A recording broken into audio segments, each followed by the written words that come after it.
Italy is a peninsula. Seems like a neat place to make some colonies, said some Greek colonizers. Hey, we already have some kingdoms here, go away.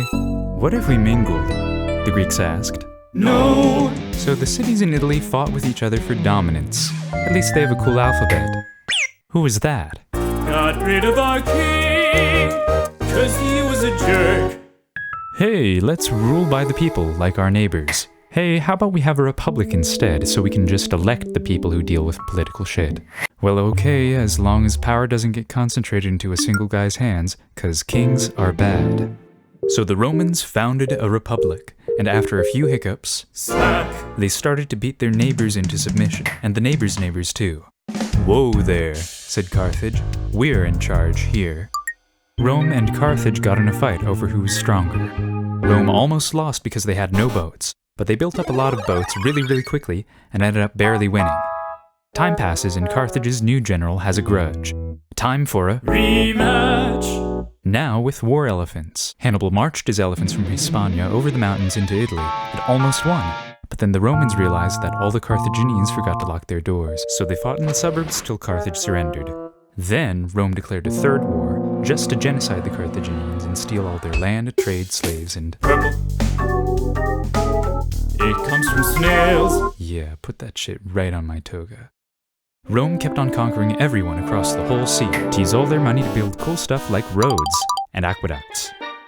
Uh-oh, the upper class is fighting among themselves. There are two sides, one who thinks peasants should have no rights, and the other who thinks they should be allowed to think they have rights. So then there was a civil war. A couple of them, actually. Wait, that last name looks familiar. It's Julius Caesar. who just got back from conquering Gaul, which you can read all about in his brand new book. He's one of the populares and just realized that he has a bunch of elite soldiers who'll do whatever he wants. So he marches on Rome. He then makes some reforms that the peasants love, but that the senators who pretended to be his friends hate. So they stab him in the chest 23 times on this date, ending the civil war. Just kidding, Caesar's grandnephew Octavian inherits all his stuff. With help from two friends, Octavian starts a hit list and gets rid of the opposition, which eventually included one of those two friends. So now Octavian has all Rome's power and gets a new name. Augustus. Don't worry, citizens, I'm not a king, he lied. That would be bad. I'm just first citizen. The Romans didn't actually care because they were enjoying the peace. Augustus builds new temples and a new forum, and commissions artists to celebrate himself and Rome. Hey, remember our first king? Well, duh, every Roman knows about how Romulus and his brother founded Rome with a bunch of ragtag misfits after a she-wolf raised them. But then Romulus killed his brother so that he could name the city after himself. Okay, just checking, I thought I would write it down just in case. Pretty sure I got most of the details historically accurate. But did you know that Romulus came from the line of a guy who fled from the fall of Troy, then to Carthage he sailed, and there he met with their queen who wanted to bang, but the gods said no, you're destined to found the city of Rome, so we left her for dead. Then he fought the Italians, he is why Carthage hated us, and why Rome is the best, and Augustus descends from him too, which makes him a god. So hope you enjoyed my Troy fanfictional, not propaganda. That poem was epic. We should make it that Augustus has died without any children. But don't worry, his step-nephew from the Claudian side of the family steps up. He and the later Julio-Claudians try to fill Augustus's shoes, but fail. Instead, they have a bunch of private parties and let their bodyguards and the Senate do the political heavy lifting. Over here, a governor makes a routine execution that definitely won't be relevant. Whoops, looks like the latest emperor, Nero, partied so hard that the Senate declared him a public enemy. He kills himself out of spite. But he didn't have an heir. It's time for The year of 4 emperors. one general rules after another, but no one can get enough support to last. Finally, this guy takes control, bribing everyone with the money he got from raiding the Jews rebelling in Jerusalem. He also uses the money to start building a huge stadium on top of Nero's golden funhouse, right next to the colossal statue of Nero, meant to say Helios. The truth comes out. All the Julio-Claudians killed innocent people and their own babies because they were evil and corrupt. So it would be super legit if Vespasian's son ruled, and then his brother, he got assassinated for being a jackass. Rome remembers the next 5 emperors as the 5 good emperors because they were very good at getting rid of any records that talked shit about them. They also did some cool things like build, philosophize, and make their boy lover into a religion. What's a mystery cult? I don't know. I was told it's a secret. But here's a list of them that were popular. Hey, that last one is the one where they love Jesus. Is it legal? Not yet, but he has a big cult following since anyone can join now for free.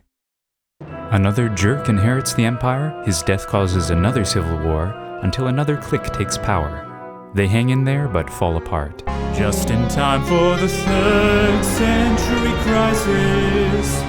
Everyone struggles for control for 50 years. Roman and barbarian generals struggle for control. Who are the barbarians? Non-Romans, said the generals, pissed about fighting everyone at once. The empire splits for a bit, but this guy reunites it. And with the rise of Emperor Diocletian, the crisis is over. But the empire is changed for good. Before, the emperor would play up the whole first among citizens thing. But now, the emperor lords over everything, and everyone knows it. Diocletian moves the capital to a more central location, here, and splits his power into a 4-guy rule. It's going pretty good, until one of their sons tries to inherit the position. Thankfully, the 3 others are completely unable to stop him from sweeping the whole empire. Dang, he sure was great. According to a true story, he won because he earned one of the gods' favor by using its emblem after a vision where it told him to use its emblem. Wait, did he just say that emblem is the emblem of the Lord God of Abraham? I guess he can be legit with the other gods. But let's standardize some beliefs. Oh, and also let's move the capital over here to be closer to our main rival. Looks like some Goths are on the move. Time for a new emperor. It's General Theodosius, who grew up Christian. And as it turns out, they only allow one god, so he decides to make the old Roman religion illegal. He leaves the empire to his 2 sons, splitting it into west and east for the last time. I just realized what's making the barbarians migrate. The Huns are invading. We're invading. Wait, are you related to the Huns from China? I'm not sure. It's not very clear. The barbarian refugees flood the empire and start carving out new kingdoms. They even pillage Rome itself. Sack! Was this the last straw? Yes, said some historians hundreds of years later, followed by others who said, well, it's a bit more complex than that. This guy kicks out the emperor with an ironic name, giving the historians a nice end date to agree upon. People who lived in the countryside ended up vibing, but they couldn't depend on Roman goods and services anymore. But now everyone is wondering who will be Rome II, because it probably isn't a random king. The Bishop of Rome, who also goes by Daddy, gets political, but doesn't pretend to be emperor. Instead, he invites Big Charlie, King of Franks, over for Christmas, and gives him the title of Roman Emperor. You can't call him emperor, we're still here, said the Eastern Roman Empire, speaking Greek, in Constantinople. They're doing pretty well for themselves, even after their breakup with the Pope. Until some crusaders sacked them, and then the Turks, who declared themselves the Sultanate of Rome. In a sort of rebirth, Europe rediscovers Roman classics and art, and decides they're the best thing ever, and so is Europe. The Holy Roman Empire just stopped existing, but Austria and now Germany say they're the third Rome. America, France, and a bunch of others restructure themselves based on Roman virtues. Russia, who learned how to read the Bible from the Eastern Roman Empire, says they're third Rome. And then fascist Italy wants to restore Rome's glory, but they fail in World War II. So, who is Rome's real successor? Maybe the true third Rome was the narratives we stole along the way.